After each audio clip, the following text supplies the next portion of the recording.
Hello students, hope you all are doing good in the lockdown and enjoying the videos I have been posting on my channel during these couple of days. I really admire your sweet responses in the comment section.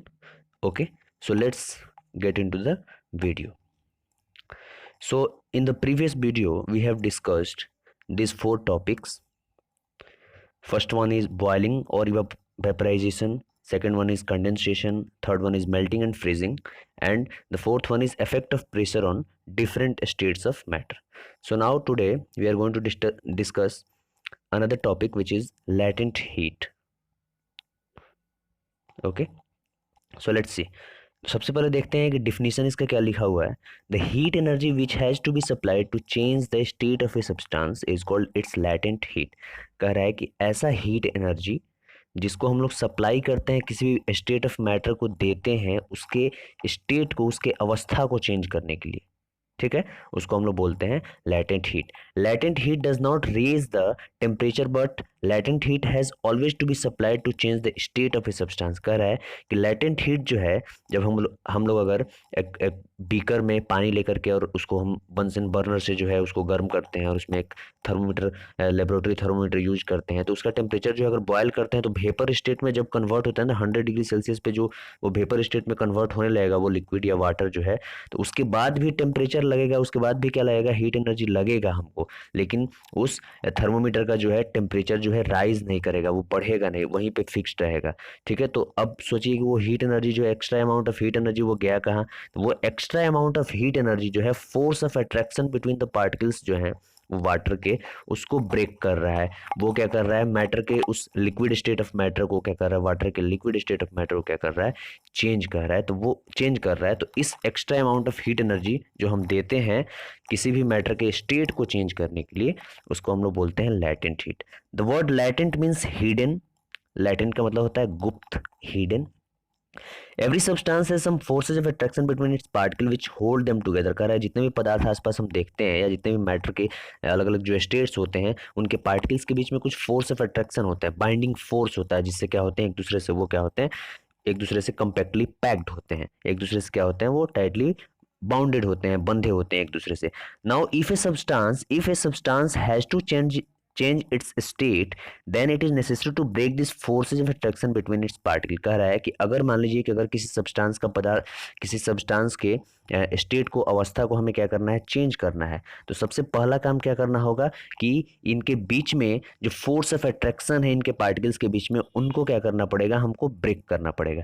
अब देखिए ये काम जो है कौन करता है, the latent heat does not increase the kinetic energy of the particles of a substance. The temperature of a substance does not rise during the change of state. कह रहा है कि अब ये latent heat जो है काइनेटिक एनर्जी को क्या करता है, इंक्रीज नहीं करता है.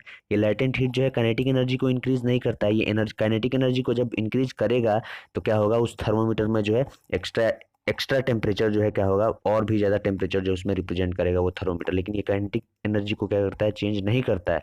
ये चेंज करता है उस सब्सटेंस के स्टेट को चेंज करता है. उसको क्या ऐसे बोल सकते हो कि उनके forces of attraction between the particles जो हैं उनको क्या करता है, ये ब्रेक डाउन करता है. अब देखिए, ठीक है, यहाँ पे क्या लिखा हुआ है, latent heat is of two types. Latent heat जो होता है दो तरह का होता है. सबसे पहला जो है वो होता है लेटेंट हीट ऑफ फ्यूजन. ये लेटेंट हीट ऑफ फ्यूजन क्या होता है, the heat required to convert a solid into the liquid state. कह रहा है कि किसी भी solid state of a matter को लिक्विड स्टेट ऑफ मैटर में कन्वर्ट करने में जो हीट का रिक्वायरमेंट होता है, जो हीट रिक्वायर्ड होता है, जितना उष्मा जो है लगता है, वो क्या कहलाता है, latent heat of fusion. In other words इसको हम क्या कह सकते हैं, the latent heat of fusion of a solid is a quantity of heat in joules required to convert 1 kilogram of the solid to liquid without any change in temperature. कह रहा है कि अब लेटेंट हीट ऑफ फ्यूजन जो होता है, ऐसा कह रहा है कि 1 किलोग्राम किसी सॉलिड का, 1 kilogram of any solid state of matter को चेंज करने में जितना अमाउंट ऑफ, जितना जूल्स ऑफ एनर्जी जो है, जितना joules of heat energy, joule जो होता है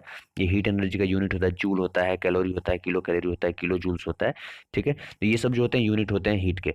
तो 1 किलोग्राम सॉलिड को कन्वर्ट करने में जितना जितना अमाउंट ऑफ, या ऐसे बोल सकते हो कि जितना जूल्स ऑफ एनर्जी जो है, जितना जूल्स ऑफ हीट एनर्जी जो है लगता है किसी सॉलिड को लिक्विड में कन्वर्ट करने में, जितने जूल्स ऑफ हीट एनर्जी जो है लगता है विदाउट चेंजिंग इट्स टेम्परेचर, तो उस हीट एनर्जी को हम लोग क्या बोलते हैं, लैटेंट हीट ऑफ फ्यूजन। अब देखिए latent heat of fusion of ice जो होता है, यानी कि बर्फ जो है, आइस जो है जब वो कन्वर्ट होता है, आइस जो है जब कन्वर्ट होता है लिक्विड स्टेट में, ठीक है, तो ये तो 0 डिग्री पे कन्वर्ट होना स्टार्ट हो जाता है, तो इसका टेम्परेचर जो है 0 डिग्री का 0 डिग्री ही रहता है।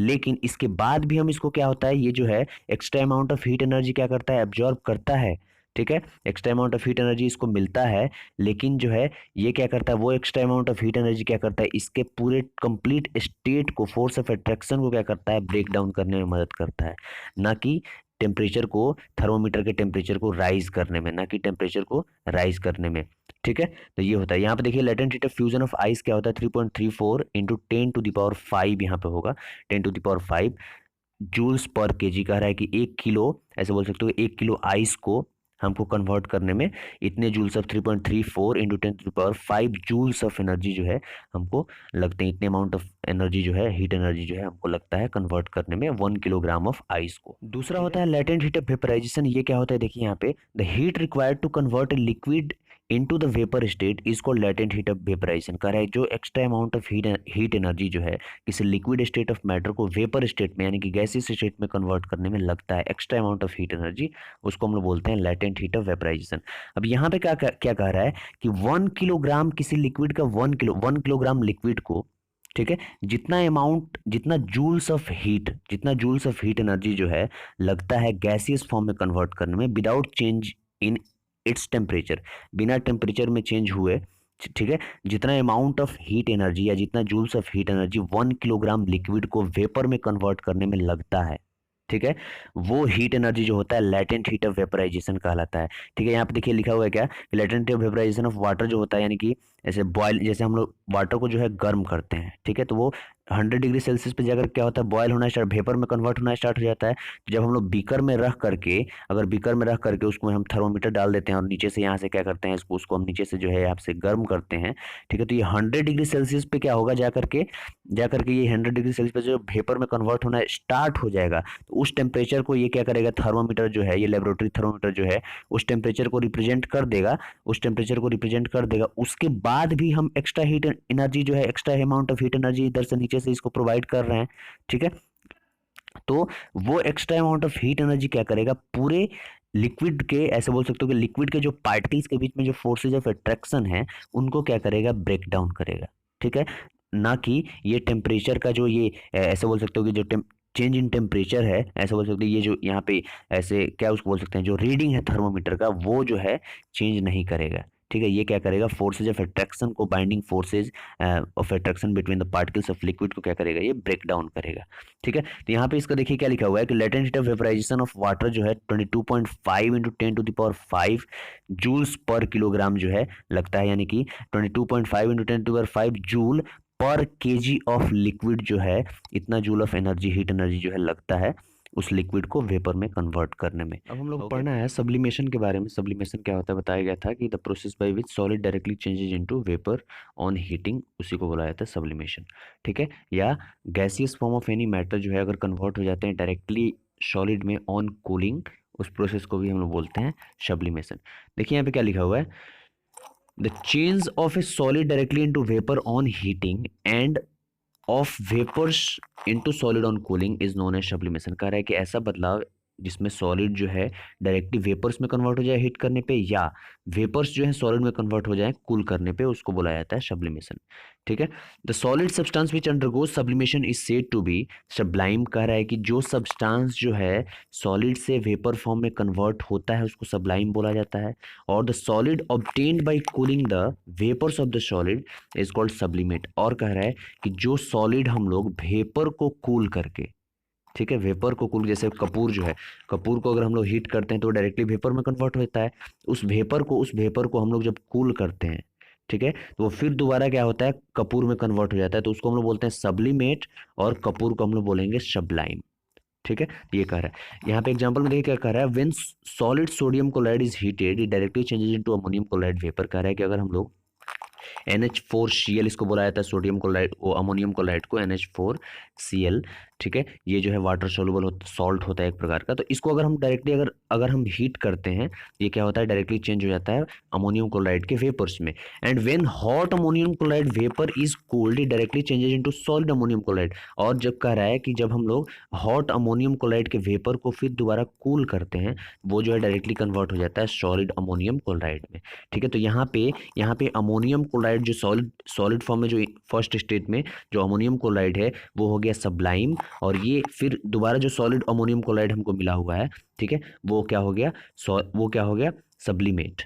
ठीक है, अब देखिए इसमें जो है ammonium chloride, iodine, camphor, naphthalene and anthracene कह रहा है कि ये सारे जो सब्सटेंसेज हैं, ये सारे जो है सब्सटेंसेज जो होते हैं, ये नीचे जो सब्सटेंसेज दिए गए हैं, अमोनियम क्लोराइड, आयोडीन, ये कैम्फर, नेपथलीन और एंथ्रासिन, ये जो है सब्लाइम्स होते हैं, मतलब ये जो है सब्लिमेट हो जाते हैं, ये जो है सब्लिमेशन, ये दिस सब्सटेंसेज अंडरगोज सब्लिमेशन, ये जो है डायरेक्टली सॉलिड से वेपर स्टेट में कन्वर्ट हो जाते हैं। कैम्फर, कैम्फर आपको पता है कपूर होता है। नेपथलीन जो है इसका फार्मूला होता है एक प्रकार का, ये ऐसे बोल सकते हो, नेपथलीन जो है एक प्रकार का पेट्रोलियम प्रोडक्ट होता है, इसका फार्मूला होता है C10H8। ठीक है, और ये एंथ्रासिन जो होता है इसका फार्मूला होता है C14H10। ठीक है, इसका केमिकल फार्मूला होता है यहाँ पे गलती हो गया, एक मिनट रुकिए, यहाँ पे क्या होता है C14H10। ठीक है, ये सारे इसके फार्मूला होते हैं। आयोडीन आपको पता है, ये सब जो है these are the substances that undergoes sublimation on heat sickness. Evaporation क्या होता है, पहले से भी आप छोटे क्लासेस में जानते आ रहे हैं कि इवापोरेशन होता क्या है। The process of change of A liquid into vapour at any temperature below it's boiling point. कह रहा है कि बॉइलिंग पॉइंट के नीचे किसी भी टेम्परेचर पे अगर कोई लिक्विड जो है वेपर फॉर्म में कन्वर्ट होता है, उस प्रोसेस को हम लोग बोलते हैं इवापोरेशन। इवापोरेशन जो है डिफरेंट टेम्परेचर्स पे होता है, और बॉइलिंग जो है फिक्स टेम्परेचर पे होता है, विच इज 100 डिग्री सेल्सियस। अगर वाटर को ले लेंगे तो 100 डिग्री सेल्सियस होता है बॉइलिंग पॉइंट उसका। लेकिन इवापोरेशन जो है डिफरेंट टेम्परेचर्स पे होता है, evaporation occurs at different temperature. इसका डिफरेंस जो है हम लोग आगे कौन कौन से फैक्टर्स जो है, कौन कौन से फैक्टर्स जो है इवापोरेशन को प्रभावित करते हैं, किस किस कारण से जो है इवेपोरेशन जो है प्रभावित होता है। जैसे हम लोग कपड़े डालते हैं, ठंडी के मौसम में कपड़े डालते हैं तो लेट से सूखता है, आखिर वो ऐसा क्यों होता है, ड्राई ऑफ जो है लेट से होता है, क्यों होता है ऐसा। ठीक है, देखिए सबसे पहला फैक्टर जो है टेम्परेचर है इसका। ये क्या कर रहा है, rate of temperature increase with increase in temperature कह रहा है, सॉरी यहाँ पे कह रहा है rate of evaporation increase with increase in temperature. कह रहा है कि इवापोरेशन का दर जो है ये टेम्परेचर इंक्रीज होने पे क्या होता है, इंक्रीज होता है। अगर आउटसाइड इन्वायरमेंट में धूप निकला हुआ है, ऐसे बोल सकते हो कि आउटसाइड इन्वायरमेंट पे जो है सन रेज जो है एकदम डायरेक्टली पड़ रहे हैं, धूप निकला हुआ है, तो हमारा रेट ऑफ इवापोरेशन जो होगा, हमारे कपड़ों के अंदर से जो वाटर वेपर्स होंगे, वाटर जो होंगे वो क्या होंगे, इवापोरेट होंगे, मतलब कि रेट ऑफ इवापोरेशन क्या करेगा, इंक्रीज करेगा। This is because with the increase in temperature, with the increase in temperature more number of particles get enough kinetic energy to go into the vapor state। कह रहा है कि इससे होता क्या है, इससे होता क्या है कि जैसे ही टेम्परेचर जो है आउटसाइड इन्वायरमेंट पे इंक्रीज करेगा तो नंबर ऑफ पार्टिकल्स जो है, मोर नंबर ऑफ पार्टिकल्स क्या करेंगे, काइनेटिक एनर्जी जो है, हीट एनर्जी को क्या करेंगे, गेन करेंगे। उनके अंदर वाइब्रेशंस प्रोड्यूस होगा अपने प्लेस को, अपने ऐसे बोल सकते हो कि लिक्विड स्टेट को क्या करेंगे, उससे force of attraction between the particles को क्या करेंगे, वो ब्रेक डाउन करके वेपर स्टेट में कन्वर्ट होंगे। यानी कि रेट ऑफ इवापोरेशन क्या होगा, इंक्रीज इन टेम्परेचर से बढ़ेगा। अब देखिए यहाँ पे क्या कर रहा है, drying of clothes take place rapidly in summer then in winter. कह रहा है कि विंटर से ज्यादा जो है हमारे क्लॉथ कपड़े जो है कब सूखते हैं, समर सीजन में। ओके, दूसरा फैक्टर क्या है, surface area. The rate of evaporation increase increases on increasing the surface area of the liquid. कह रहा है कि अगर हम लोग एक कपड़े को ऐसे फोल्ड करके हम रख देते हैं, एक जगह फोल्ड करके रख देते हैं एक कपड़े को, और एक कपड़े को जो है ऐसे फैला के रख देते हैं, ठीक है, तो रेट ऑफ इवेपोरेशन जो यहाँ पे सरफेस एरिया, सतह का क्षेत्रफल जो है किसका ज्यादा है, इसका ज्यादा है। तो इसमें से, इस कपड़े में से जो है जल्दी से लिक्विड जो है क्या होंगे, गैसियस फॉर्म में कन्वर्ट होंगे, ना कि इस कपड़े में से। तो सरफेस एरिया यही कह रहा है कि अगर जो है सरफेस एरिया ज्यादा होगा, अगर हम लोग सतह का क्षेत्रफल जो है ज्यादा होगा, तो वहां पे इवापोरेशन जो है ज्यादा होगा। एक ग्लास में पानी रख देंगे और एक थाली में पानी रख देंगे, एक प्लेट में पानी रख देंगे धूप में, तो सबसे पहले जो है वाटर जो है शाम तक ऐसे इवापोरेट होकर किस में से खत्म होगा, थाली में से, ना कि ग्लास में से। बिकॉज द सरफेस एरिया वहां पे जो है लिक्विड का सरफेस एरिया क्या है, दोनों केस में डिफरेंस है। सबसे ज्यादा सरफेस एरिया जो है प्लेट वाले केस में है, ना कि वो ग्लास वाले केस में, इसलिए ग्लास में से इवापोरेशन जो है कम होगा।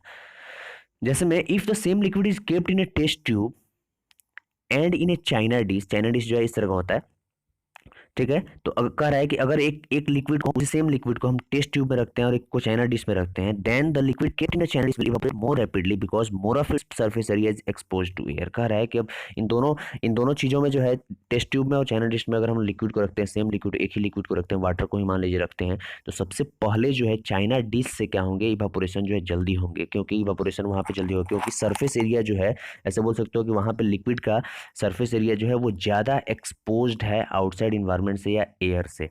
ठीक है, इसकी वजह से वहाँ पे इवापोरेशन जो है क्या होगा, जल्दी होगा। उस नेक्स्ट फैक्टर जो है जो इवापोरेशन को इफेक्ट करता है वो है ह्यूमिडिटी। ह्यूमिडिटी क्या होता है, amount of water vapour in the air. हवा में वाटर वेपर का मात्रा, उसी को हम लोग बोलते हैं, हम लोग ह्यूमिडिटी। अगर वाटर वेपर का मात्रा जो है एयर में ज़्यादा है तो हम लोग बोलते हैं कि एयर जो है वहाँ पे क्या है, नम एयर है, ह्यूमिड एयर है या मॉइस्ट एयर है। ठीक है, अगर वाटर वेपर का मात्रा जो है एयर में क्या है, कम है, वाटर वेपर का मात्रा एयर में कम है, तो हम बोलते हैं कि एयर क्या है, वहाँ पे एयर जो है वो ड्राई है। ठीक है, अब देखिए, तो जब एयर जो है आउटसाइड इन्वायरमेंट का एयर जो है ड्राई होता है तो इवापोरेशन ज़्यादा होता है। यानी कि ऐसे बोल सकते हैं कि ह्यूमिड एयर जो है ह्यूमिड नहीं होता है, यानी कि water vapour, amount of water vapour जो है एयर में कम होता है, ड्राई होता है एयर, तो ऐसे बोल सकते हैं कि इवापोरेशन वहाँ पे ज़्यादा होता है, वाटर वेपर और ज़्यादा इवापोरेट होंगे। ठीक है, और अगर एयर जो है ह्यूमिड होगा, यानी कि वाटर वेपर पहले ही से उसमें ज़्यादा मौजूद होंगे, तो और ज़्यादा number of particles, water vapour के पार्टिकल्स जो है क्या होंगे, एयर में नहीं जा पाएंगे, उसके जगह को नहीं, उसके एयर के स्पेस को क्या करेंगे, नहीं भर पाएंगे। देखिए यहाँ पे क्या लिखा है, humidity is the amount of water vapour present in air. Humidity क्या होता है, आर्द्रता इसको बोलते हैं।